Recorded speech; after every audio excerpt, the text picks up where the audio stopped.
Everyone, welcome to chemistry channel. आज हम देखने जा रहे हैं स्टैटिस्टिकल थर्मोडायनामिक्स के कुछ इंपॉर्टेंट क्वेश्चन और प्लस कुछ प्रीवियस ईयर क्वेश्चन जो आपके एग्ज़ाम के लिए बहुत इंपॉर्टेंट है। देखिए, हमने इस वीडियो में ट्राई किया है कि जितने भी टाइप के क्वेश्चन आते हैं स्टैटिस्टिकल थर्मोडायनामिक्स में वो सारे कवर करें।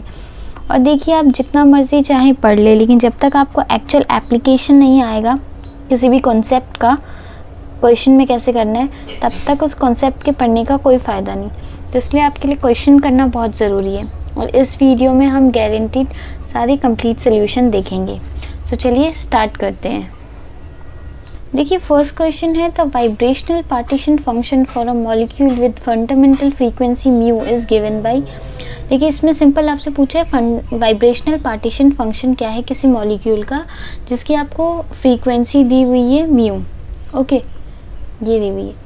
अब देखिए, हमने देखा था क्विक रिवीजन में, हमने देखा था कि हमारे पास दो केस आते हैं।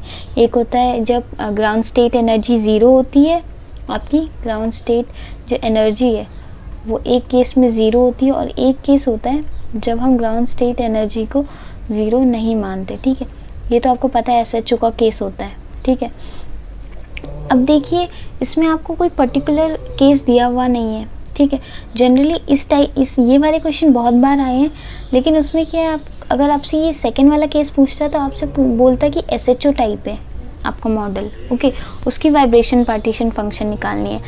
अब हमने जो क्विक रिवीजन में दोनों केस देखे थे, अगर आपने वो वीडियो नहीं देखी है तो नीचे आपको डिस्क्रिप्शन में लिंक मिल जाएगा, आप वहाँ से देख सकते हैं। ओके, तो अब इसमें देखते हैं। इसमें क्या है कि देखिए, अब हमने जो देखा था ग्राउंड स्टेट जब एनर्जी ज़ीरो होती है, तो हम वही वाला केस लेंगे। ठीक है, उस केस में आपका एनर्जी का फॉर्मूला क्या होता है, NHV।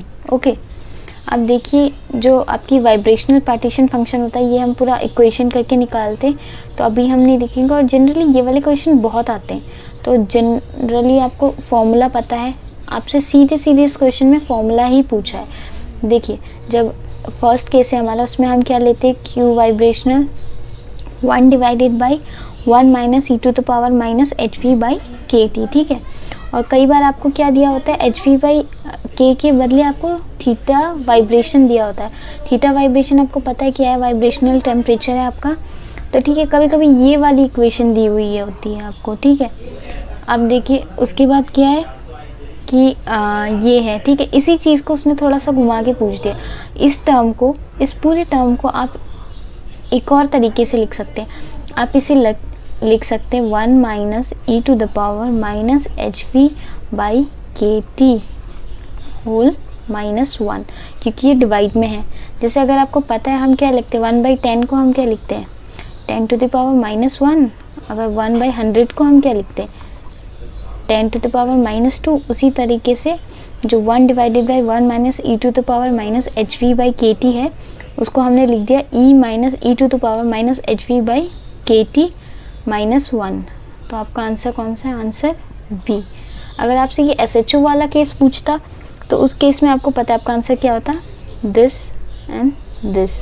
ओके, क्योंकि देखिए ये वाला टर्म तो वही नीचे वाला टर्म है जो सेकेंड केस के लिए आती है, और फर्स्ट आपको पता है जो ट्रू KT होता है जो न्यूमरेटर में होता है, और डिनोमिनेटर आपका ये टर्म है क्योंकि ये -1 है इस पे। ठीक है, इस पूरे इक्वेशन पे। तो चलिए नेक्स्ट क्वेश्चन देखते हैं।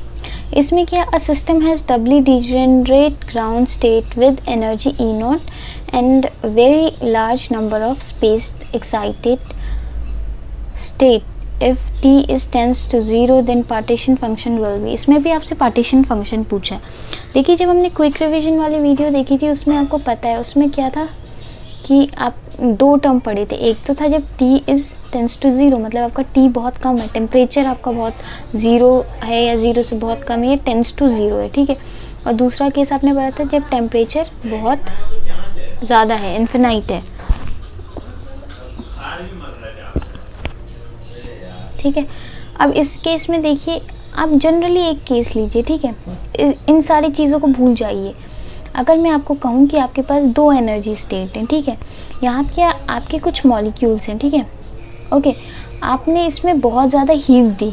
ओके, ये स्पेस भी कम है, दोनों के बीच में डिस्टेंस भी कम है। ठीक है, स्पेसिंग बहुत कम है, और आपने टेम्परेचर भी बहुत ज़्यादा इंक्रीज़ कर दिया। तो देखिए ये चीज़ तो आपने बेसिक जूनियर क्लासेस में पढ़ा है कि आप टेम्परेचर के थ्रू आप इन मॉलिक्यूल को एनर्जी दे रहे, एनर्जी के कम है तो ये मॉलिक्यूल ईजिली जो एक्साइटेड स्टेट है उसमें चले जाएंगे। अब दूसरा केस लीजिए, आपके पास 2 एनर्जी स्टेट है लेकिन इस बार इनमें डिफरेंस बहुत ज़्यादा है, ठीक है, डिफरेंस बहुत ज़्यादा है। और आप जो इस बार टेम्परेचर दे रहे हैं ये टेम्परेचर बहुत लो है, बहुत कम टेम्परेचर दे रहे हैं, ठीक है। आप मान लीजिए टेम्परेचर बहुत कम दे रहे हैं आप इन्हें, और यहाँ पे कुछ मॉलिक्यूल हैं, तो आपको लगता है कि ये मॉलिक्यूल इस स्टेट से एक्साइटेड स्टेट में जा पाएंगे? बिल्कुल नहीं। पहली बात तो इनके बीच का गैप बहुत ज़्यादा है, तो मॉलिक्यूल को जंप करने के लिए बहुत ज़्यादा एनर्जी चाहिए, ठीक है, जो इनकी टेम्परेचर से मिल सकती है, लेकिन आपके पास इस टाइम पे टेम्परेचर भी बहुत कम है।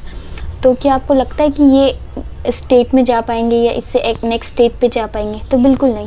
तो अब इसी चीज़ को समझ के आप यहाँ देखिए, पहला केस इसने दे दिया कि टेम्परेचर 0 है, मान लीजिए बहुत कम है, ठीक है। दूसरा स्टेट इसने दे दिया कि E0 जो ग्राउंड स्टेट है आपका और ये आपका E1 है, ओके। इसने दे दिया कि स्पेस्ड, बहुत ज़्यादा स्पेस है एक्साइटेड स्टेट के बीच में और ग्राउंड स्टेट के बीच में। तो इससे हमने देखा था अपनी क्विक रिवीजन वीडियो में कि बाकी जो सारे स्टेट होते हैं वो एसेसिबल नहीं होते, सिर्फ हम ग्राउंड स्टेट को ही एसेस कर सकते हैं, ठीक है, इस वाले कंडीशन में, ठीक है। अब ग्राउंड स्टेट ही एसेसिबल है, तो इस केस में क्या होता है, आपने देखा होगा हमारा क्यू होता है समेशन ऑफ GI, ये आपका क्या होता है, ग्राउंड स्टेट की डिजेनरेसी e⁻⁻ei जो आपकी एनर्जी है बाई kT, ठीक है। अब इस केस में क्या है कि बाकी सारे स्टेट एसेसिबल नहीं होते, जो भी फर्दर एक्साइटेड स्टेट है, सिर्फ ग्राउंड स्टेट एसेसिबल है। तो अब आप क्या करेंगे कि सिर्फ ग्राउंड स्टेट ही होगा, तो ये समेशन बाकियों का नहीं होगा, सिर्फ ग्राउंड स्टेट ही आएगा यहाँ पे। तो partition function is equal to ये ग्राउंड स्टेट की डिजेनरेसी e⁻⁻e0, ठीक है। अब ग्राउंड स्टेट की एनर्जी हम 0 मान लें, अगर 0 है तो ये पूरी टर्म कितनी हो जाएगी, ये पूरी टर्म हो जाएगी 1, ठीक है। और जो GI है, अब देखिए आपका जो Q है वो इक्वल कितना हो जाएगा, सॉरी जो आपका Q, ये जो पार्टीशन फंक्शन है वो इक्वल हो जाएगा ग्राउंड स्टेट की डिजेनरेसी के इक्वल, ठीक है। अब देखिए, अब इस क्वेश्चन में क्या आपको डिजेनरेसी दी हुई है, यहाँ पे देखिए क्या लिखा है, a system has doubly degenerate ground state, मतलब जो आपकी ग्राउंड स्टेट की डिजेनरेसी है वो क्या है, डबली है, डबली मतलब 2 है। जब Q ग्राउंड स्टेट जो आपका डिजेनरेसी है ग्राउंड स्टेट की वो 2 है, तो आपकी ऑटोमेटिकली जो आपका पार्टीशन फंक्शन है वो कितना हो जाएगा, 2, ठीक है। तो आंसर क्या हुआ आपका B। क्वेश्चन देखते हैं, क्वेश्चन नंबर 3। देखिए ये बहुत इम्पॉर्टेंट क्वेश्चन है क्योंकि ये आप नेक्स्ट अपने फ्यूचर एग्जाम में एक्सपेक्ट कर सकते हैं, क्योंकि ये देखिए इसमें आपको क्या दिया हुआ है कि a certain system of non-interacting particle has the single particle partition function this, ठीक है, with A is some constant, the average energy per particle will be। तो देखिए इसमें सिंपल आपसे क्या बोला है कि आपको पार्टीशन फंक्शन दिया है, जो अभी हम बाकी क्वेश्चन में पार्टीशन फंक्शन निकाल रहे थे वो इसमें आपको दिया हुआ है, और आपसे पूछा है कि आपकी एवरेज एनर्जी पर पार्टिकल कितनी होगी, ठीक है। आपका फंक्शन तो ये हो गया जो पार्टीशन फंक्शन है। अब देखिए क्विक रिवीजन में मैंने आपको बताया था कि आपको फॉर्मूला याद है तो आप कोई भी फंक्शन की वैल्यू पुट करके आंसर निकाल सकते हैं। अब हमारा जो एवरेज एनर्जी का फॉर्मूला तो वो क्या होता है, U is equal to KT² del ln F divided by del T, okay, at constant volume, ठीक है। अब इसमें क्या है कि देखिए सिंपल आप सीधे इस फंक्शन को इसमें पुट करेंगे तो थोड़ा कॉम्प्लिकेटेड हो जाएगा, तो इसलिए आप क्या करें, देखिए सबसे पहले आप ln और f, ठीक है, f पे सबसे पहले आप ln लगाएं। तो देखिए आपने f पे ln लगाओगे तो क्या होगा, आपको ये ln की प्रॉपर्टी तो पता होगी, अगर आपके पास दो a एंड b मल्टीप्लाई में है, ठीक है, आप इन पे ln लगाते हो तो फॉर्मूला क्या हो जाता है, ln a plus ln b। Next है सपोज आपके पास दो हैं a एंड b जो आपके पास डिवाइड पे हैं, ओके, तब उस टाइम पे फॉर्मूला क्या हो जाता है, ln b minus ln a, ठीक है। और थर्ड जब आपके पास कोई है पावर में, ठीक है, मतलब आपको ln लगाना है t to the power m में, ठीक है, तो अब क्या होगा, जो पावर होती है वो कोफिशिएंट में आ जाती है और ln t हो जाता है, ठीक है। ये 3 चीज़ें बहुत कॉमन है, आपको पता होंगी और ऑलमोस्ट सारे क्वेश्चन में यही यूज़ होंगी, ठीक है। अब क्या आपने ln में ln लगाइए f पे, ठीक है, तो अब क्या है a और t, ये पूरा टर्म कितने में, इनटू में है a से, ठीक है, तो अब क्या होगा ln a plus ln t v m की पावर, ठीक है। अब नेक्स्ट क्या है, t और v किस में है, यहाँ डिवाइड में है, तो माइनस ln v आ गया, ठीक है। अब देखिए ln t के ऊपर पावर है m की, तो m कोफिशिएंट में आ जाएगा और ln t, ये सिंपल आपका सिंप्लीफाई हो गया। अब इसमें आप डेल बाई डेल टी लगाइए। अब देखिए आपको पता है डेल बाई डेल टी ये पार्शियल डिफरेंशिएशन है। पार्शियल डिफरेंशिएशन बहुत इजी होता है। देखिए पार्शियल डिफरेंशिएशन में आप क्या करेंगे, ये डेल टी है, अगर आपको कहीं पे भी किसी टर्म पे भी टी की वैल्यू नहीं दिख रही, आप सिंपल उसे ज़ीरो लिख देंगे, ठीक है। तो हमने जो ln का f है, ठीक है, ln f है, उसको डिफरेंशिएट किया, पार्शियल डिफरेंशिएट किया t से, क्योंकि यहाँ पे लिखा हुआ है t से पार्शियल डिफरेंशिएट करना है। तो देखिए पहले तो आपका टर्म है ln a को डिफरेंशिएट करेंगे, यहाँ कहीं पे भी आपको t का टर्म दिख रहा है, नहीं दिख रहा, तो सिंपल आप क्या लिख दीजिए, ज़ीरो। अब देखिए ln, ये क्या है m ln t, ठीक है, आपको यहाँ पे t का टर्म दिख रहा है, जी हाँ दिख रहा है, ठीक है। तो आप क्या करेंगे, m क्या आपका कांस्टेंट है, जो भी कांस्टेंट होता है मल्टीप्लाई में वो बाहर आ जाएगा, आप इससे ln t को डिफरेंशिएट कर देंगे डेल t से, ठीक है। नेक्स्ट है आपका ln v, ठीक है, ln v में आपको कहीं पे भी t दिख रहा है, नहीं दिख रहा है। देखिए ये चीज़ याद रखना, ये सिर्फ पार्शियल डिफरेंशिएशन में ही देखेंगे आप, ठीक है, ये जो ये वाला पार्शियल डिफरेंशिएशन का साइन है, यहाँ पे आपको कुछ भी दिख रहा है, t टर्म नहीं दिख रहा है, तो आप सिंपल इस पे क्या करेंगे, ज़ीरो लिख देंगे, ठीक है।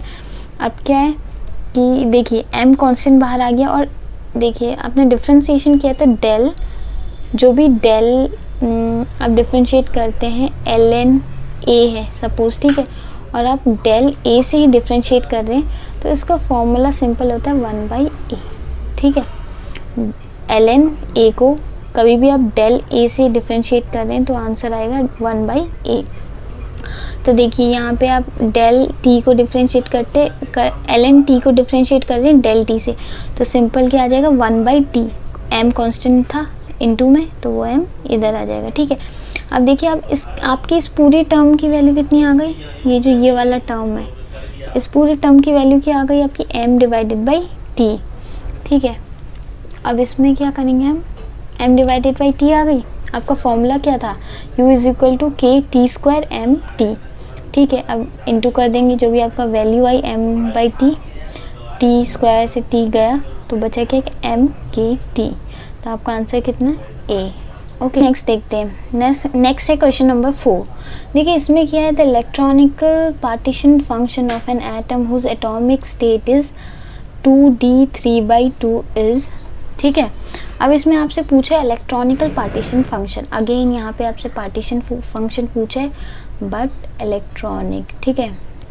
अब देखिए आपको जो भी एटम है उसका आपको ये दिया हुआ है, इसको हम टर्म सिंबल कह सकते हैं, ये टर्म सिंबल है, ठीक है। टर्म सिंबल का अगर आप फॉर्मेट देखें तो वो कैसा होता है, 2s+1, ये आपका l होता है और यहाँ पे क्या होता है आपका j, ठीक है, ये आपका है। तो इससे आपको पता चल सकता है कि आपकी s की वैल्यू कितनी है, l की वैल्यू कितनी है, यहाँ पे d है मतलब l की वैल्यू कितनी है आपकी 2, और j कितना आपका 3/2, ठीक है। इससे रफली आपको आइडिया पता चल गया होगा अपने एटम के, s l और जो भी जितने भी क्वांटम नंबर हैं आप इससे पहचान सकते हैं, ठीक है। अब नेक्स्ट क्या है, जो इससे आपको j की वैल्यू पता चल गई। अब देखिए आपको एक चीज़ पता है, जब हमने क्विक रिवीजन देखा था उसमें क्या देखा था, जो q इलेक्ट्रॉनिक्स होता है उसका मतलब q इलेक्ट्रॉनिक्स मतलब जो भी पार्टीशन फंक्शन है इलेक्ट्रॉनिक्स का वो इक्वल होता है डीजेनरेसी से, जो भी डीजेनरेसी है, ठीक है। तो अब देखिए अब आपको डीजेनरेसी निकालनी है, अगर आपको पहले q चाहिए तो q के लिए आपको डीजेनरेसी चाहिए, और डीजेनरेसी का फॉर्मूला होता है 2j+1, ठीक है। अब उसके लिए आपको j चाहिए, j के लिए उन्होंने आपको ये टर्म सिंबल दिया, ठीक है। टर्म सिंबल में j आपको क्या है 3/2 वैल्यू आप यहाँ पुट कर दीजिए, ठीक है। j के 3/2 पुट करेंगे तो आपका आंसर कितना आ जाएगा 4 आपकी क्या होगा डीजेनरेसी इज इक्वल टू आपका पार्टीशन फंक्शन, ठीक है। तो आपके पार्टीशन फंक्शन कितना हो गया 4, तो ये आंसर कितना है सी।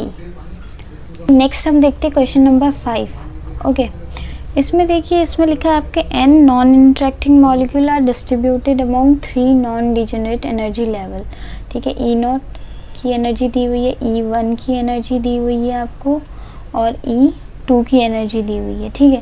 एट 100 केल्विन, ये आपको टेम्परेचर दिया हुआ है। Average total energy of the system at this temperature is, आपको एवरेज टोटल एनर्जी भी दी हुई है, तीनों स्टेट के टोटल मिला के वो कितनी है, ठीक है। The number of molecule in the system, ठीक है। अब आपको क्या निकालना है, आपको पूरे सिस्टम में कितने नंबर ऑफ मॉलिक्यूल्स हैं आपको वो निकालना है। सिंपल, आपके पास इन्होंने कहा है कि 3 स्टेट हैं, ठीक है, E0, E1 और E2, ठीक है। This is E0, this is E1 and this is E2, ठीक है। अब इन्होंने कहा है कि आपके यहाँ पे सपोज कुछ नंबर ऑफ मॉलिक्यूल्स होंगे, ठीक है, यहाँ कुछ नंबर ऑफ मॉलिक्यूल्स होंगे और यहाँ पे भी कुछ नंबर ऑफ मॉलिक्यूल्स होंगे। इनकी एनर्जी कितनी है ये आपको दी हुई है इंडिविजुअली, इनकी एनर्जी कितनी है ये आपको दी हुई है, इस स्टेट की एनर्जी कितनी हुई है ये आपको दी हुई है।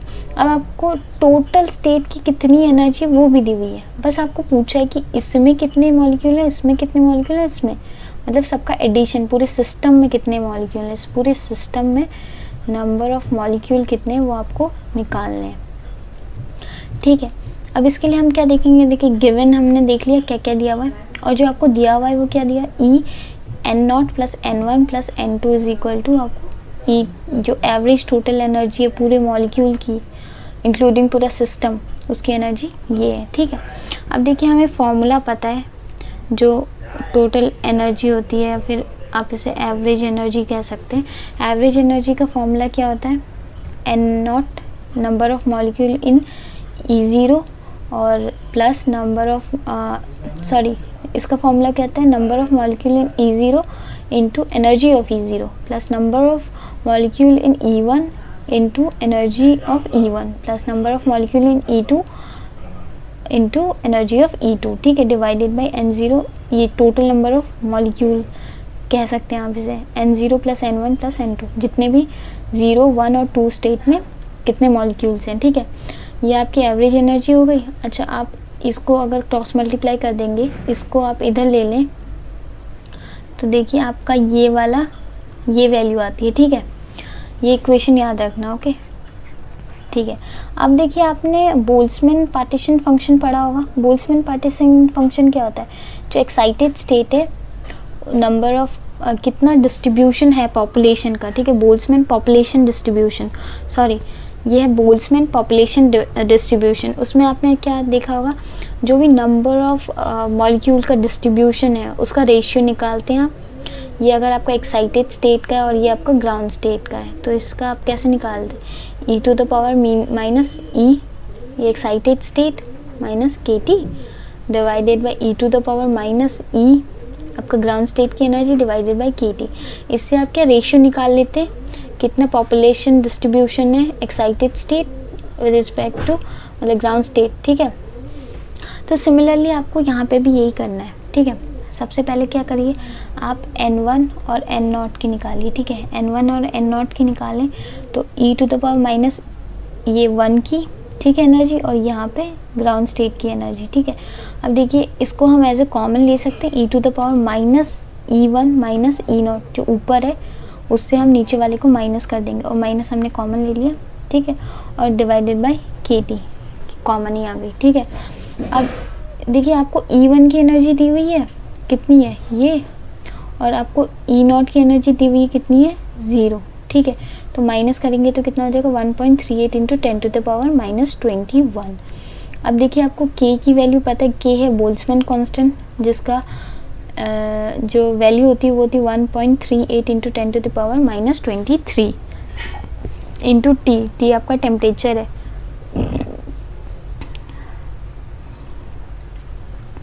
इंटू T आपका टेम्परेचर, और टेम्परेचर कितना था 100, ओके। तो अगर आप देखिए इस पे आप करेंगे तो ये आपका सेम ऊपर वैल्यू नीचे वैल्यू सेम आ जाएगी, तो ये क्या हो जाएगा 1 से कट जाएगा, ठीक है, क्योंकि 21 है माइनस 21 है, ये 23 है, ठीक है, 23 को आप इंटू करेंगे 100 से -23 को, तो ये भी आपका कितना बन जाएगा 10 टू द पावर -21 बन जाएगा, ठीक है। और दोनों ये कांस्टेंट सेम ही है, ये दोनों कट गए कितना होगा 1, तो e टू द पावर -1, इसको आप 1 माइनस ई भी लिख सकते हैं, ठीक है। तो अब आप n1 की वैल्यू निकालेंगे n0 के रिस्पेक्ट में, तो कितनी हो जाएगी n0 डिवाइडेड बाई ई, ठीक है, ये आ गई आपकी, ठीक है। अब n1 की वैल्यू निकालनी है तो कितनी हो जाएगी n0 divided by E. Similarly हम n2 और n1 की निकालेंगे, ठीक है।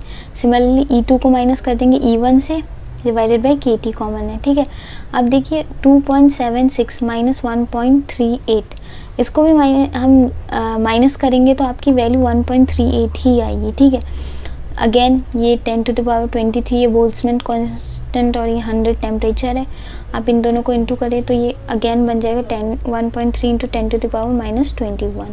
आप इन दोनों को माइनस करेंगे तो आ जाएगा 1.38, ठीक है। 21 तो है ही, अगेन बोल्ट्जमैन कांस्टेंट वही कैंसिल हो जाएंगे, कितना हो जाएगा e टू द पावर -1। अब ये वाली वैल्यू अगेन आ गई, ठीक है। अब इसमें आप अगेन लिख सकते हैं n1 is equal to n2e, ठीक है। आपको देखिए आप क्या करेंगे, आप n1 और n2 की वैल्यू निकाल दीजिए n0 के रिस्पेक्ट पे। देखिए अगर n0 के रिस्पेक्ट में, मतलब पहले n1 की देखते हैं हम वैल्यू, n1 की वैल्यू कितनी थी हमने निकाली थी n0 बाई ई आ गई, ठीक है। अब आपने ये निकाल दी, ठीक है।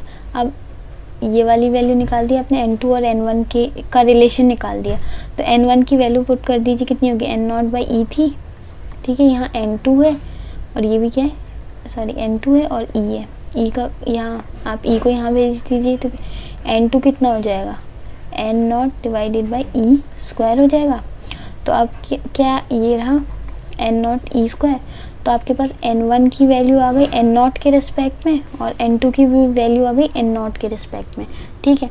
अब देखिए आपने ये देखा था, ये इक्वेशन देखी थी हमने n0 e0 plus n1 e1 plus n2 e2, तो सिंपल आप n0 की जगह n0 डालेंगे, e0 इंटू e0, ठीक है, प्लस n0 और e, ये आपका n1 है, ठीक है, n1 की वैल्यू, और ये आपकी किसकी है n2 की वैल्यू, ठीक है। अब इन तीनों को ऐड करके आपको पता है कि आपके इन तीनों को ऐड करने के बाद आपकी वैल्यू कितनी आएगी, ये वाली, क्योंकि ये अगर आप यहाँ क्रॉस मल्टीपल कर देंगे तो ये वाली इक्वेशन आ जाएगी आपकी, ये इक्वेशन इक्वल होनी चाहिए इस वाली से, ठीक है। तो अब इस पे काम करेंगे हम। अब देखिए जो हमारा टोटल एवरेज था वो तो ये है, ठीक है। अब n0 इनमें सब में से कॉमन ले लेंगे, ठीक है। e0 की वैल्यू हमें पता है, e1 की भी पता है, e2 की भी पता है, ठीक है। और e टू द पावर -1 की वैल्यू कितनी होती है 0.36, e टू द पावर -2 की वैल्यू कितनी होती है 0.135, ठीक है। इसको मल्टीप्लाई कर दीजिए e1 से और इसको मल्टीप्लाई कर दीजिए e2 से, e0 तो 0 ही है, ठीक है। अब इसमें क्या है कि n0 कॉमन ले लिया आपने, ये पूरी ब्रैकेट में कैलकुलेट करके आपकी कुछ वैल्यू आ जाएगी, ठीक है। आपकी वो वैल्यू आ गई ये वाली, ठीक है। इससे आपके n0 की वैल्यू निकालेंगे, इसको यहाँ पे डिवाइड पे भेज के, तो जो भी आपका एवरेज टोटल वैल्यू थी डिवाइडेड बाई जो भी आपकी कैलकुलेट करके आई है इसको, तो इससे ये आपका क्या आ गया n0 आ गया आपका, मतलब number of particle in ground state में कितने नंबर ऑफ पार्टिकल हैं, ठीक है, या मॉलिक्यूल्स से हम कह सकते हैं, ठीक है। अब नेक्स्ट देखिए, अब आपको n1 चाहिए, n1 क्या का रिलेशन n0 से क्या निकाला था हमने, e to the power -1 n0, e to the power -1 की वैल्यू क्या थी 0.367 इंटू n0 की वैल्यू कितनी आई हमारी 1568, तो कितना आ जाएगा ये, ठीक है। वैसे ये गेट का क्वेश्चन है और इस पर आपको कैलकुलेटर दिया हुआ था। n2 की वैल्यू हमारी कितनी थी e टू द पावर -2 या फिर 1 डिवाइडेड बाई ई स्क्वायर, ठीक है, एक ही बात है, इंटू n0 अगेन आपको पता है कितना है ये, और e टू द पावर -2 की वैल्यू कितनी थी ये, तो इन दोनों का आप इंटू कर देंगे, आपके पास आ गई ये। अब आपसे पूछी थी तीनों का प्लस कितना होगा, टोटल कितनी है, तो आप जो भी n0 n1 और n2 आया है इन तीनों को ऐड कर देंगे तो आपकी वैल्यू कितनी आ जाएगी 2354, ठीक है।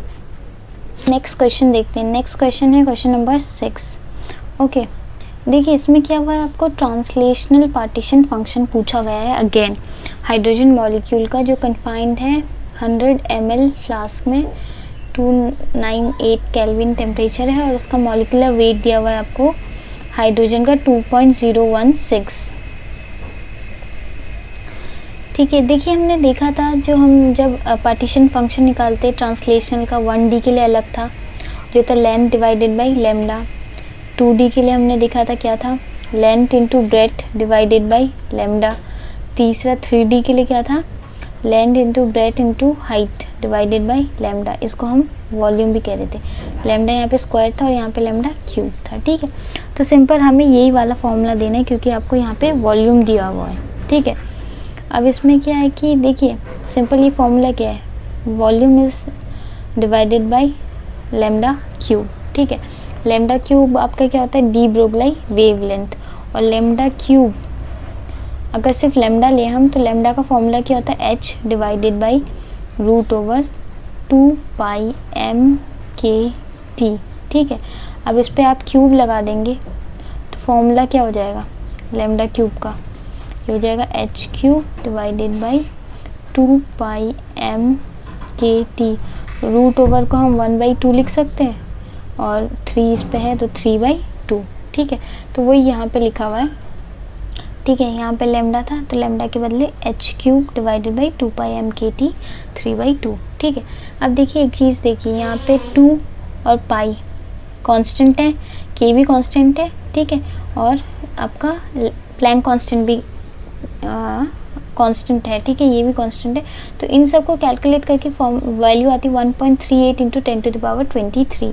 अब बचा आपका m क्यूब और t क्यूब। ठीक है, और वॉल्यूम ये आपका बचा ये और वॉल्यूम। ठीक है, अब आपको पता है जो हम m t है 3/2 लिखा है तो इसको हम ऐसे भी लिख सकते हैं root over m cube t cube. ठीक है, रूट ओवर के अंदर m क्यूब और 3 क्यूब। ठीक है, t की वैल्यू आपकी दी हुई है ये, और m जो आपको मॉलिक्यूलर वेट दिया हुआ है वो दिया हुआ है 2.316। ठीक है, दोनों का क्यूब कर देंगे और जो आपको वॉल्यूम दी हुई है वो आपको लीटर में निकाल लेंगे। ठीक है, आप मिलीलीटर दी हुई है लीटर में निकाल लेंगे, ये आपका फॉर्मूला हो गया। सबको कैलकुलेट करने के बाद आपके पास आइडिया का है 2.8 इंटू 10⁻26।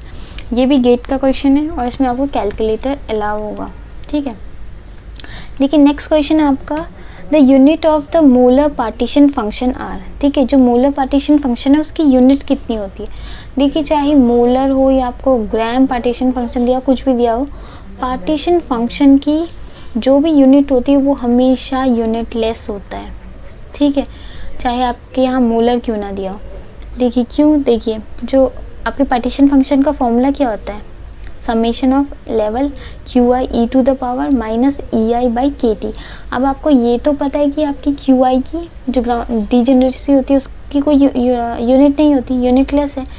और जो एक्सपोनेंशियल होता है, एक्सपोनेंशियल के ऊपर आपका कोई भी टर्म हो वो हमेशा कैंसल आउट होकर यूनिटलेस ही बनेगा, क्योंकि एक्सपोनेंशियल आपका एक्सपोनेंशियल की कोई यूनिट तो होती नहीं है, तो उसके ऊपर जो भी हो उसका जो भी यूनिट हो वो एनी हाउ कैंसल आउट होके यूनिटलेस बनेगा। तो ये भी यूनिटलेस ये भी यूनिटलेस, आपका डायमेंशन लेस होगा। ठीक है, क्योंकि आप एनर्जी ले लीजिए, एनर्जी आपकी क्या हो सकती है, ठीक है जूल होगा, और यहाँ पे बोल्ट्जमैन कांस्टेंट के क्या होता है किलो।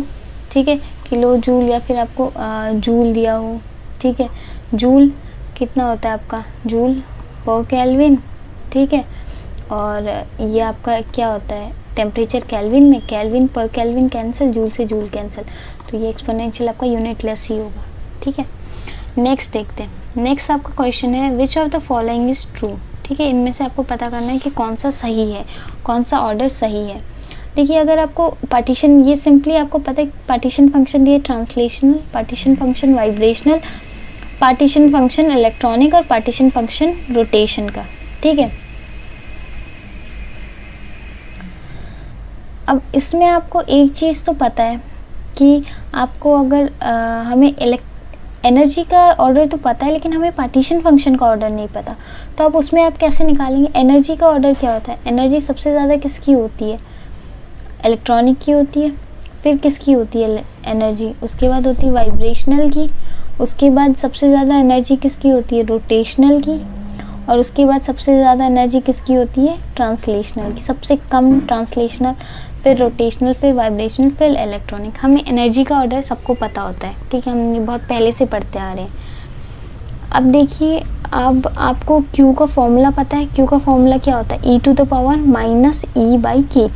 अब आपको इसमें से एक चीज़ तो पता चल गई, एनर्जी जितनी ज़्यादा हुई उतना ज़्यादा माइनस टर्म होगा, तो एनर्जी जितनी ज़्यादा हो रही है ये एक्सपोनेंशियल उतना कम होगा, ठीक है। तो ये जितना कम होगा वो Q भी इतना कम होगा, क्योंकि आपने देखा था E माइनस की कितनी थी, 0.32 समथिंग थी, और E-2 की कितनी थी, 0.1 समथिंग थी, ठीक है। तो ये माइनस के बाद जो भी नंबर जितना ज़्यादा बढ़ेगा उतना ज़्यादा E की वैल्यू कम हो रही है। तो यहीं पे आप देख लीजिए, मतलब E जितना ज़्यादा होगा एक्सपोनेंशियल उतना कम होगा, तो Q भी बहुत कम होगा। तो मतलब इससे आपको पता चल गया कि एनर्जी और Q का इन्वर्सली प्रोपोर्शनल है एक दूसरे के, मतलब energy is inversely proportional to 1/Q, मतलब एनर्जी जितनी ज़्यादा Q उतना कम, तो एनर्जी जितनी ज़्यादा Q उतना कम, मतलब आप सेम लिख दीजिए, Q electronic, Q vibrational, Q rotational और Q ट्रांसलेशनल। एनर्जी का ऑर्डर इस तरफ है, तो इन्वर्सली प्रोपोर्शनल है, मतलब सबसे ज़्यादा Q किसका होगा, ट्रांसलेशनल, फिर रोटेशनल, फिर वाइब्रेशनल, फिर इलेक्ट्रॉनिक। तो ये वैल्यू क्या होगी। अब देखिए, आप एक चीज़ आपको पता है कि जो डिफरेंस है ना एनर्जी में, ये बहुत ज़्यादा है, 10⁻ समथिंग का है, ठीक है। एग्जैक्ट मुझे वैल्यू नहीं याद, बट बहुत ज़्यादा है।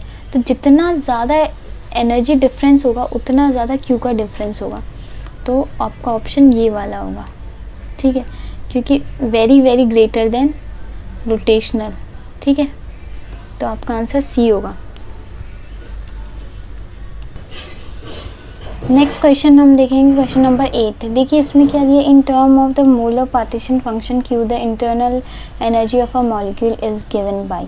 देखिए इसमें आपका एक चीज़ आपको पता है, क्विक रिवीजन में भी हमने सारे फॉर्मूले फटाफट देखे थे, ठीक है। तो इंटरनल एनर्जी का फॉर्मूला सिंपली आपसे इसने पूछा है, ठीक है। इंटरनल एनर्जी का फॉर्मूला क्या है, जो हमने देखा ही क्या है, RT² del ln Q divided by del T, ठीक है। ये तो एक के लिए, अगर आपके पास n नंबर ऑफ मॉलिक्यूल है तो यहाँ पे सिंपली n आ जाएगा, ठीक है। अब एक और चीज़ देखिए कि यहाँ पे आपको अगर नॉन इंटरेक्टिंग दिया होता या फिर इंटरेक्टिंग दिया होता, ठीक है, इन दोनों में से कोई भी पार्टिकल दिए होते तो आपका आंसर सेम ही होता है इंटरनल एनर्जी के लिए, क्योंकि हमने क्विक रिवीजन में देखा था इंटरनल एनर्जी सेम होती है दोनों टाइप ऑफ पार्टिकल के लिए, ठीक है। तो ये RT² del ln Q divided by del T, constant में V, तो ये कांस्टेंट में T है, ये तो होगा ही नहीं, ये भी कांस्टेंट में T है, ये तो होगा नहीं, कांस्टेंट में V, कांस्टेंट में V, ठीक है। अब देखिए ये भी सही है, लेकिन यहाँ पे क्या है, T² है, यहाँ पे T सिर्फ T है, तो ये आंसर गलत होगा, ये वाला आंसर सही होगा, ठीक है। अब नेक्स्ट देखते हैं। देखिए अब नेक्स्ट क्वेश्चन देखते हैं। नेक्स्ट क्वेश्चन में क्या है कि आपको क्वेश्चन नंबर 9 देखते हैं। इसमें दिया system has 100 degenerate energy level, ठीक है, आपको मतलब 100 आपके पास एनर्जी लेवल है।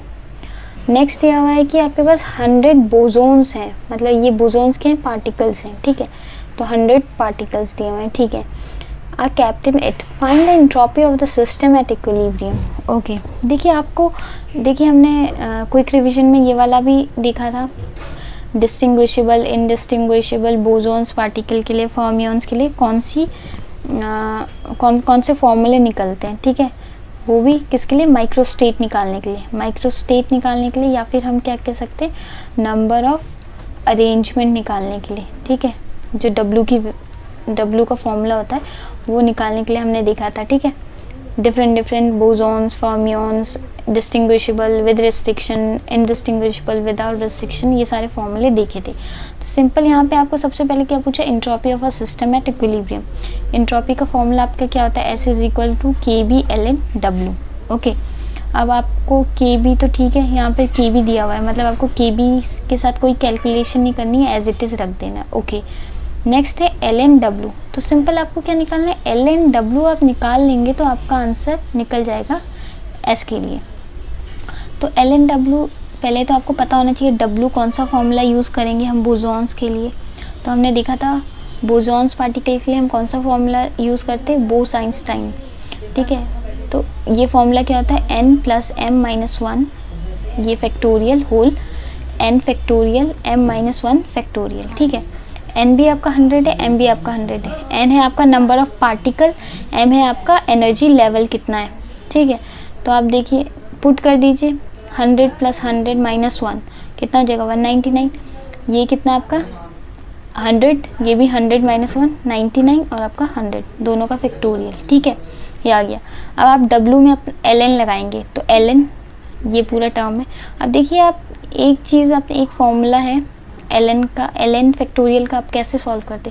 हमने बाकी नॉर्मल फॉर्मूले तो देख लिए थे, लेकिन अगर आपके पास ln कोई भी a नंबर है आपके पास, उसका फैक्टोरियल, तो उस केस में फॉर्मूला क्या होता है, n लिखेंगे आप जो भी है, मतलब यहाँ पे a आएगा, उसके बाद आप ln a करेंगे, फिर माइनस आप a कर देंगे। ठीक है, तो ये आपका सिंपल सा फॉर्मूला है, अगर आपको ये याद है तो आप कर लेंगे। ठीक है, अब ln सबसे पहले तो आप 199 पे लगाएंगे। ठीक है, ln 199 का फैक्टोरियल। ठीक है, उसके बाद देखिए इसको हम सिंपली एक्सपेंड कर लें तो ये क्या हो जाएगा, ln 199 का फैक्टोरियल। ठीक है, ये डिवाइड में है तो वही वाला फॉर्मूला लेगा, माइनस ln आपका कितना है 100 में है फैक्टोरियल।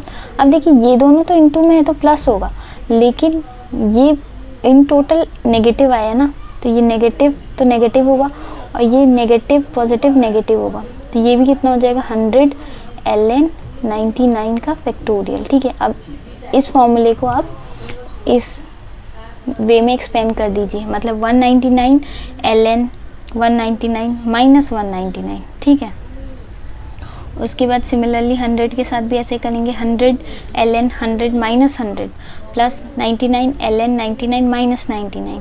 ठीक है, तो अब इधर आपने क्या किया, जो ये सारे कांस्टेंट हैं, ठीक है, इन सारे कांस्टेंट को आप अगर ऐड कर देंगे, ठीक है, 99 100 और 99, ठीक है, इनको ऐड कर देंगे तो ये कांस्टेंट तो सिंपली आपको ये आ जाएगा।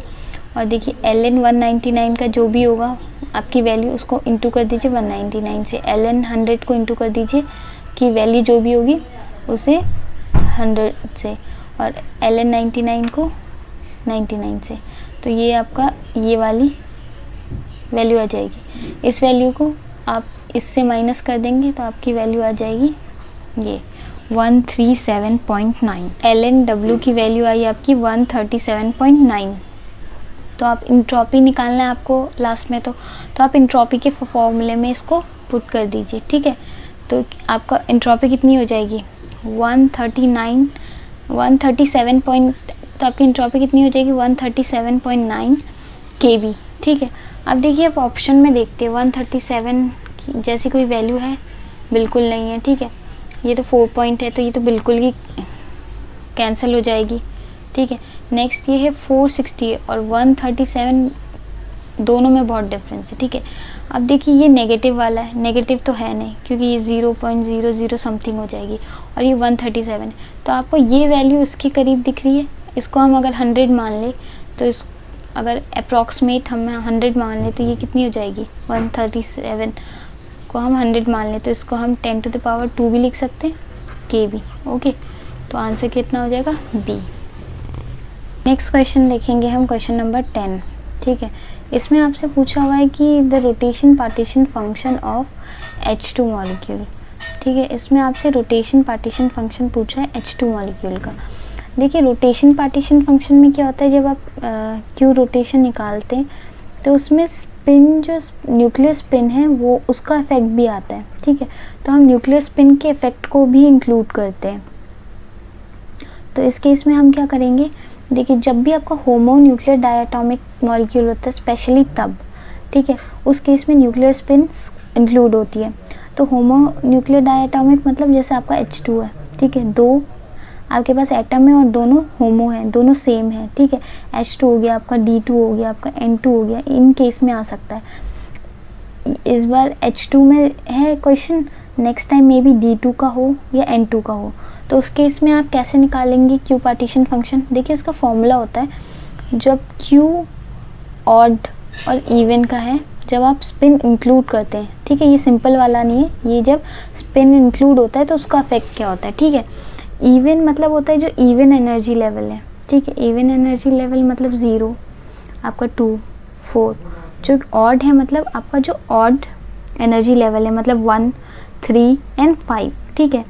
तो उसका फॉर्मूला होता है I divided by 2i plus 1, और ऑड के लिए होता है I plus 1 divided by 2i plus 1, ठीक है। एक चीज़ याद रखना, जो ये है फॉर हाफ इंटीग्रल स्पिन, मतलब 1/2, 3/2 या फिर 5/2, जो भी इंटीग्रल जो आप कह सकते हैं फ्रैक्शन में हो, उनके लिए ये फॉर्मूला होता है, ठीक है। जैसे आपका H2 हो गया, ठीक है, H2 का I की वैल्यू कितनी होती है, I वही होता है, स्पिन कितना है आपका, I होता है हाफ, ठीक है। अब देखिए ये तो H2 के लिए, लेकिन अगर सपोज़ आपका D2 के लिए आ गया, D2 आपका ड्यूटेरियम है, तो उसकी क्या होती है, इंटीग्रल स्पिन होता है उसका I जो होता है वो होता है 1, ठीक है। आपका N2 का भी 1 होता है, तो इस केस में ये D2 के लिए या N2 के लिए अगर आ गया आपका क्वेश्चन, तो उस केस में आपका इवन और ऑड एनर्जी लेवल के लिए जो Q न्यूक्लियर स्पिन होती है, ठीक है, न्यूक्लियर पार्टीशन फंक्शन, वो होता है इवन के लिए I plus 1 divided by 2i plus 1, odd के लिए होता है I divided by 2i plus 1, reverse होता है। इवन के लिए आपका यहाँ पे जो हाफ इंटीग्रल है उसमें I divided by 2i plus 1 था, ऑड के लिए I plus 1 divided by 2i plus 1 है। यहाँ पे उल्टा हो गया, इवन के लिए इंटीग्रल में इवन के लिए होगी I प्लस 1 और ऑड के लिए होगी I divided by 2i plus 1, ठीक है। अभी हमारा केस क्या है, H2 का, इंटीग्रल का है, तो H2 के लिए I तो हमारे पास हाफ है, ठीक है। अब क्या है कि अब हमें देखिए, अब जो Q रोटेशनल होता है, जो भी पार्टीशन फंक्शन है रोटेशन का, वो होता है Q इवन, ठीक है, ये जब न्यूक्लियर स्पिन, न्यूक्लियर वाला, और ये नॉर्मल वाला Q इवन, ठीक है, प्लस Q ऑड, ये देखिए ये न्यूक्लियर वाला है और ये Q ऑड। न्यूक्लियर वाला आप अब इवन के लिए ऐड करते हैं, ठीक है। इवन के लिए क्या था, I divided by 2i plus 1, तो इसका निकल के आ गया 1/4। ऑड के लिए कितना था, ऑड के लिए था आपका I प्लस 1 और डिवाइडेड बाई 2i प्लस 1 था ना, तो इसके लिए आपकी आ गई 3/4 वैल्यू। अब एक चीज़ देखिए, अब जो Q रोटेशनल है, ठीक है, आपका Q इवन I कितना हुआ, ये वो आपका 1/4, तो आप 1/4 लिखेंगे। और इवन जो आपका रोटेशनल के लिए नॉर्मल कितना होता है, समेशन आप लिखते हैं J इक्वल टू इवन के लिए 0 to 4, और क्या होता है आपका GI होती है और e⁻ EI/kT, तो ये आपकी एनर्जी है, ठीक है, ये हो गई। प्लस अगेन आपने Q न्यूक्लियर वाला जो ऑड के लिए था वो क्या था 3.4, और ऑड के लिए जो आप जैसे भी लिखते हैं यहाँ पे सिर्फ आप क्या करेंगे 1, 3 और 5 लिख देंगे। और GI आपकी जो भी होती है, GI का फॉर्मूला आपको पता है 2J + 1 होता है, और e⁻EI/kT, ठीक है, तो ये आपका होल हो गया।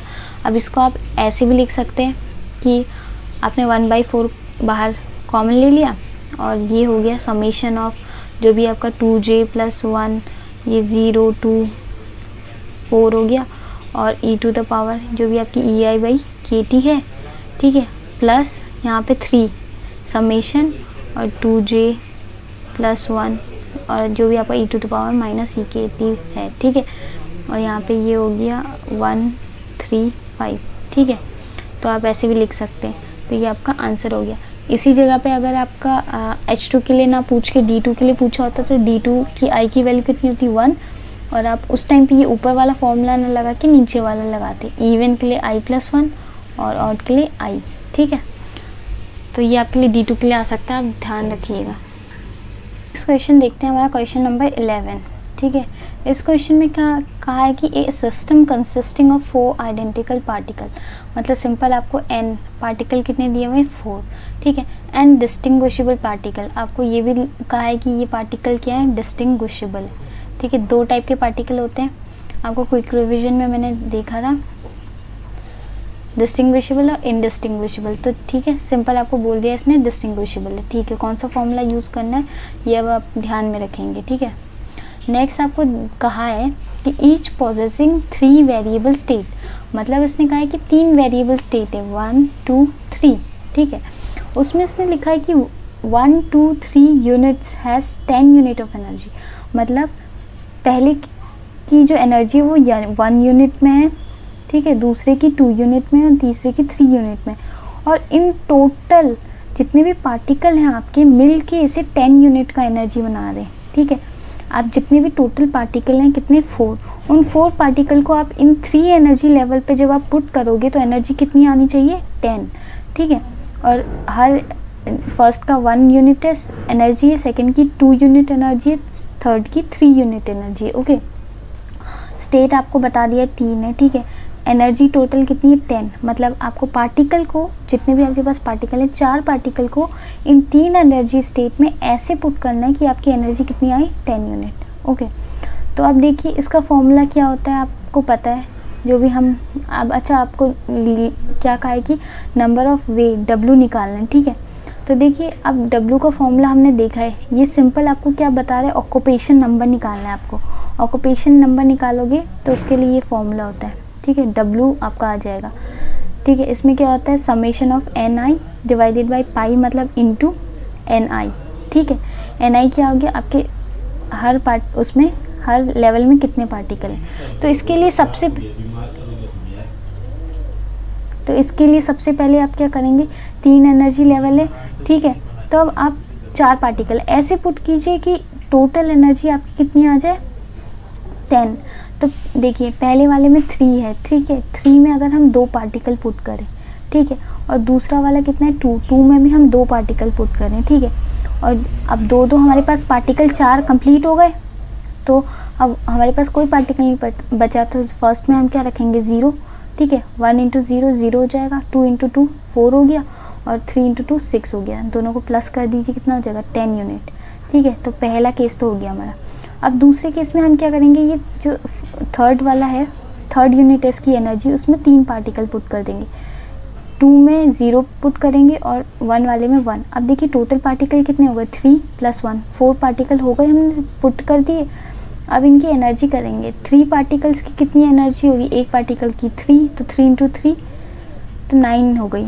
और फर्स्ट एनर्जी, ये जो फर्स्ट यूनिट है फर्स्ट वाले की एनर्जी, और इसमें एक ही पार्टिकल है तो इसकी कितनी होगी 1, तो 9 + 1 10 यूनिट, ठीक है।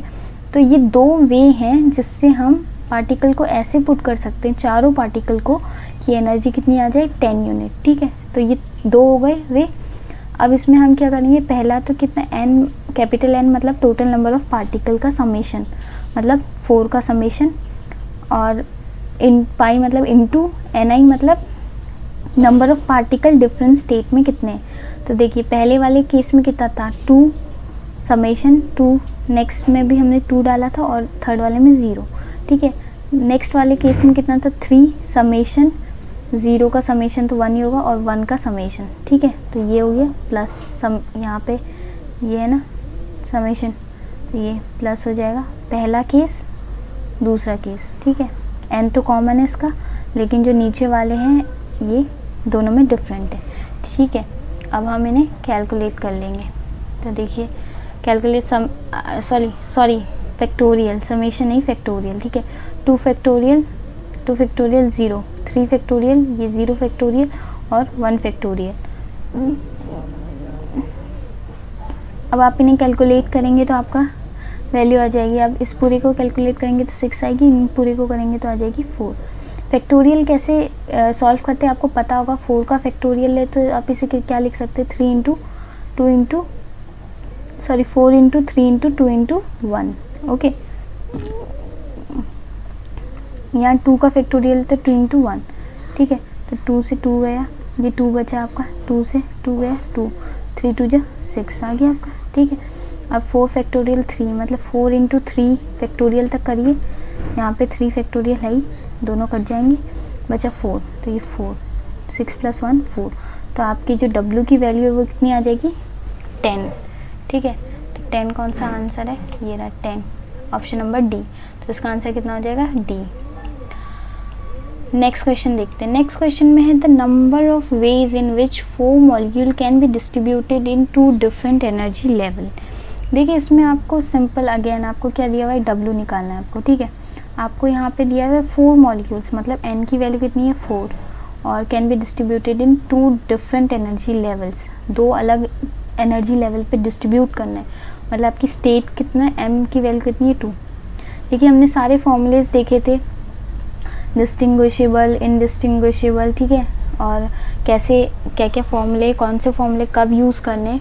तो सिंपल जब आप ये लिख लेंगे तो आपको पता है इसमें ना डिस्टिंग्विशेबल दिया है ना इनडिस्टिंग्विशेबल दिया है, तो आप सिंपली इस केस में कौन सा फॉर्मूला लेते हैं, डिस्टिंग्विशेबल का फॉर्मूला लेंगे। और जो हमने फर्स्ट फॉर्मूला देखा था वो डिस्टिंग्विशेबल का था विदाउट रेस्ट्रिक्शन, यहाँ पे कोई रेस्ट्रिक्शन भी नहीं लगी है। तो विदाउट रेस्ट्रिक्शन का फॉर्मूला क्या था, ये m⁴n, ठीक है। तो m कितना आपका 2 और n कितना है 4, करेंगे तो कितना आ जाएगा 16, ठीक है। अब देखिए नेक्स्ट क्वेश्चन देखेंगे हम, क्वेश्चन नंबर 13। देखिए इस क्वेश्चन में आपको दिया हुआ है कि आपको क्या निकालना है, the molecular partition function of a system in which the energy level are equi space by E. मतलब इसमें आपको बोला है कि जो एनर्जी लेवल्स हैं, मान लीजिए आपका ये 0 है, ठीक है, ये 1 एनर्जी लेवल है, ये 2 एनर्जी लेवल है और फर्दर एनर्जी लेवल है।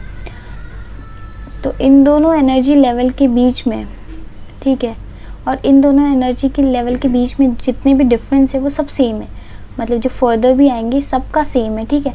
और ये है एनर्जी डिफरेंस जो है इनका, वो है ई, कोई कांस्टेंट है मान लिया इन्होंने, या कुछ भी मान लिया, ठीक है, ई, इसमें भी ई, ठीक है, ये भी ई, ठीक है। अब आपने देखा होगा ये केस आपका किस में होता है, जब आप जो एनर्जी होती है उसको लेते हैं NHV, ठीक है। अब देखिए ये वाला क्या है, हमने ये वाला क्विक रिवीजन में देखा था, जब आप क्या होता है, आप जो फॉर्मूला लेते हैं अपना एनर्जी का NHV, ठीक है, तो उस केस में क्या होता है, अगर आप NHV लें तो इस वाले की एनर्जी कितनी हो जाएगी HV, सॉरी इसकी वैल्यू कितनी होगी, इस ग्राउंड स्टेट की 0, इसकी कितनी होगी HV, इसकी कितनी होगी 2HV, ठीक है, इसकी कितनी होगी 3HV, ठीक है। अब एक बात बताइए, इन दोनों को माइनस करेंगे तो आपका डिफरेंस कितना आएगा HV का, इन दोनों को माइनस करेंगे तो आपका डिफरेंस कितना आएगा HV का, इन दोनों को माइनस करेंगे 3HV और 2HV को तो कितना आएगा HV, ठीक है। अब इसमें यही बोला है जो आपका ई टर्म है उसको इनडायरेक्टली ई मतलब आपका HV है, ठीक है। और हमने वाइब्रेशनल के पार्टीशन फंक्शन में ये पढ़ा था फॉर्मूला, क्या था, Q वाइब्रेशनल, जब ग्राउंड स्टेट एनर्जी 0 होती है, सिंपल आपको यही वाला केस दिया हुआ है। तो आपका फॉर्मूला कितना होता है 1 divided by 1 minus E to the power minus HV by KT, ठीक है। अब देखिए HV आपका क्या है, इक्वी स्पेस है जिसको हमने E लिखा है, ठीक है। तो HV को अगर आप हटा लें तो HV कितना हो जाएगा आपका E हो जाएगा, तो 1 divided by 1 minus E to power HV को आप E लिख लीजिए, क्योंकि इन्होंने क्या इक्वी स्पेस बाई E लिखा है, ई नहीं बट ई जैसा कुछ है। तो हमने देखा था ई की वैल्यू कितनी हमारी HV, तो ई को हटा के HV लिख दीजिए। और एक और चीज़ जब हमने पढ़ा था इसमें हमने देखा था 1/KT को हम बीटा लिखते हैं, तो आप 1/KT को हटा के लिख दीजिए बीटा, ठीक है। तो आपका ये आ गई पार्टीशन फंक्शन की वैल्यू। अब बताइए इसकी वैल्यू किससे मिल रही है, 1 divided by 1 minus E to the power minus beta EB, ठीक है। तो ये वैल्यू मिल रही है इससे, तो आपका आंसर कितना आएगा D। सिम नेक्स्ट क्वेश्चन देखते हैं। नेक्स्ट क्वेश्चन है the translational rotation and vibration partition function for molecular this and this, ठीक है। देखिए इसमें आपको क्या है, ट्रांसलेशनल पार्टीशन फंक्शन दिया हुआ है, ट्रांसलेशनल का, रोटेशनल का और वाइब्रेशनल का, ठीक है। और आपको KBT डिवाइडेड बाय H की भी वैल्यू दी हुई है, रूम टेम्परेचर, Na भी दिया हुआ है आपको, ठीक है। तो इसमें लिखा है using the approximation data given above the frequency factor A for a reaction of the type this, ये वाली रिएक्शन है एटम जब डायटोमिक मॉलिक्यूल से रिएक्ट करता है तो एक नॉन लीनियर ट्रांजिशन स्टेट बनाता है TS, ठीक है, और उसके बाद प्रोडक्ट में चेंज होता है। तो इसके अकॉर्डिंग, ठीक है, आपको A निकालना है जो आपका फ्रीक्वेंसी फैक्टर है। देखिए ये क्वेश्चन क्या है कि ये मोस्टली स्टैटिस्टिकल थर्मोडायनामिक्स का तो नहीं है, ये केमिकल काइनेटिक्स का क्वेश्चन है, chemical kinetics plus statistical thermodynamics का क्वेश्चन है, बट मोस्टली ये आप केमिकल काइनेटिक्स में ऐसे क्वेश्चन देख सकते हैं और ये शायद उसी का ही क्वेश्चन है, तो इसमें भी हम देख लेते हैं क्योंकि इसमें पार्टीशन फंक्शन का टर्म यूज़ हुआ है। तो देखिए, अगर आपने काइनेटिक एनर्जी पढ़ी है, अगर आपने केमिकल काइनेटिक्स पढ़ी है तो उसमें आपका ट्रांजिशन स्टेट थ्योरी आती है, एक्टिवेटेड ट्रांजिशन स्टेट थ्योरी। तो उसमें ये वाला टर्म हम देखते हैं जब हम स्टैटिस्टिकल अप्रोच से देखते हैं, ठीक है। तो उसके टाइम में क्या होता है, ये फॉर्मूला आता है, ये हम केमिकल काइनेटिक्स के क्वेश्चन जब सॉल्व करेंगे या उसका जब कोई रिविजन देखेंगे तो डिस्कस करेंगे। फिलहाल हम अपने फ्रीक्वेंसी फैक्टर में आते हैं। जो फ्रीक्वेंसी फैक्टर होता है उसका फॉर्मूला आपका ये होता है, ठीक है। इसके बाद आगे आपका जब हम कंपैरिजन करते हैं तो आपका ये वाला टर्म आता है और बाकी इसके बाद e⁻e⁴/kT होता है, ठीक है। ये RT हम लिख लेते हैं फॉर मॉलिक्यूल्स, ठीक है। ये बाकी टर्म, लेकिन जो फ्रीक्वेंसी फैक्टर का फॉर्मूला होता है वो आपका होता है ये वाला, ठीक है। अब देखिए kBT/H, ठीक है। और ये आपका होता है Q, जो आपका ट्रांजिशनल स्टेट का है, ठीक है, ट्रांजिशन स्टेट का QA और QB, ठीक है। अब देखिए QA QB क्या है वो हम यहाँ देखते हैं। देखिए आपको केस दिया हुआ है, कोई भी एटम मान लीजिए A नहीं, यहाँ पे हम मान लेते हैं कोई भी एटम A मान लेते हैं। A डाई एटॉमिक मतलब मॉलिक्यूल मतलब 2A × A, या फिर हम कह सकते हैं A2, ठीक है। A2 और ये A आपस में जब कंबाइन करते हैं तो नॉन लीनियर ट्रांजिशन स्टेट बनाते हैं। नॉन लीनियर ट्रांजिशन स्टेट मतलब A, ठीक है। ये अब ट्राई एटॉमिक बन गए, ठीक है। और नॉन लीनियर है, अब ये लीनियर मत समझना कि नॉन लीनियर है, ठीक है। तो अब ये हो गया। अब देखिए, अब आपको पता है डिग्री ऑफ फ्रीडम निकालते हैं हम, तो ये जो फर्स्ट वाला है partition function for transition state, ये हम ये वाले के लिए नॉन लीनियर TS स्टेट के लिए जब निकालेंगे तो क्या होगा, देखिए ट्रांसलेशनल तो इसके लिए 3 आएगा। दूसरा रोटेशनल है, नॉन लीनियर है, तो वो भी उसके लिए 3 आएगा। जब वाइब्रेशनल की बात होती है तो देखिए वाइब्रेशनल में क्या होता है, जब हम ट्रांजिशन स्टेट के लिए ढूंढते हैं तो एक वाइब्रेशनल डिग्री ऑफ फ्रीडम जो है वो मिस हो जाती है। वो इसलिए मिस हो जाती है क्योंकि जो ट्रांजिशन स्टेट से वाइब्रेशन डिग्री, जो वाइब्रेशन होता है वो लूज़ होने के वजह से, लूज़ वाइब्रेशन के वजह से आपका प्रोडक्ट बनता है, ठीक है। तो उस प्रोडक्ट बनने के प्रोसेस में आपकी एक वाइब्रेशनल डिग्री मिस हो जाती है, ठीक है, जिसकी वजह से हम यहाँ पे n-1 लेते हैं, ठीक है। अगर आप यहाँ पे 3 आना था तब टोटल 9 होता, लेकिन जो 1 है 3 के बदले यहाँ पे 2 आएगा क्योंकि जो 1 है वो प्रोडक्ट बनने के प्रोसेस में मिस हो चुकी है, ठीक है। तो यहाँ पे 2 लेंगे आप, ठीक है। तो आपका ये Q स्टार का कितना हो गया, Q translational 3, QR 3, Q vibrational 3। ये जो ये स्टार मार्क है ये नॉन लीनियर के लिए जो ट्रांजिशन स्टेट है, ठीक है। नेक्स्ट हम देखेंगे एटम के लिए कितना होता है। एटम के लिए 3n होता है। डिग्री ऑफ फ्रीडम निकालेंगे तो कितना होगा 3n। ट्रांसलेशनल के लिए कितना हो जाएगा 3, तो n की वैल्यू 1 है तो ये टोटली 3 होगा, उसमें से तीनों ट्रांसलेशनल वाले होंगे। अब जो डायटॉमिक है, जो हमने A² लिया था, उसके लिए कितना है 2 मॉलिक्यूल्स हैं और कितना है 3n कितना है 2, तो 3n × 6 हो जाएंगे।